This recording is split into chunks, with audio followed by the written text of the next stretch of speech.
I realize there are certain things about me a little bit different than, let's say, the majority. I like Tom Cruise a lot.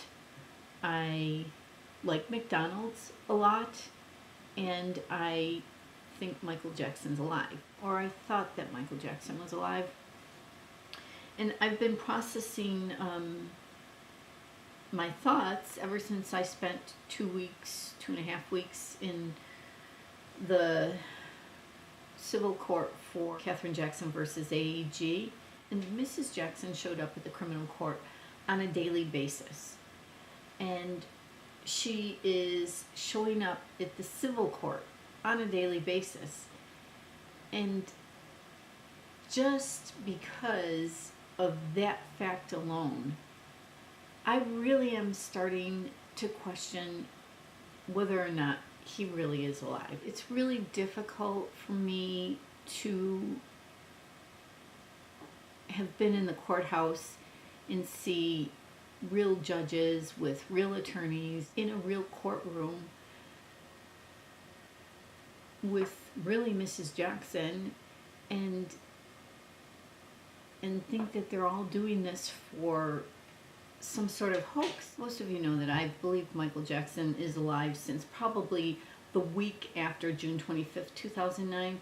I mean, I was right in there in the internet researching things and finding things, and all of a sudden a part of a network where it seemed like there were so many connections and clues, and I've been convinced for the past almost 4 years now that he's alive and he's been manipulating all of this. I'm starting to think it was a coping mechanism, not because I was a fan, because you know that I wasn't a fan. It wasn't like, oh, I have to deal with this. I mean, when John Lennon died, that meant so much more at that time for me, and I had a good cry and I moved on. This thing with Michael Jackson might have been a coping mechanism because it was such a great escape.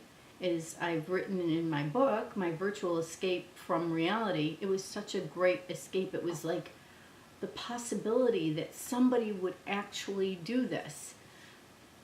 But getting back to how I started this video, it was something that I needed. I don't think he's alive anymore. But I have now joined the bandwagon of non-believers. I've become grown up, realistic. But then there's like, I haven't been to the court because I started a job, which is really going wonderfully.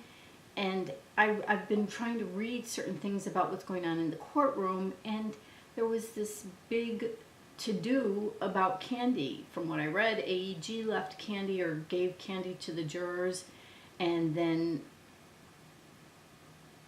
Katherine Jackson's attorney thought that that might be swaying them, so now they're all going to bring candy in on a daily basis, or I don't know if they have or not, but what I read was that they planned on bringing candy in and just leaving it before the jurors actually came in, so the jurors wouldn't know who actually left the candy. Now, certain things like that seem a little bit ridiculous. You know, not completely unrealistic. I suppose unless, I actually get a phone call from somebody telling me, like a knower, saying, oh, don't give up just yet, then I suppose I've crossed over to the other side of non-believers,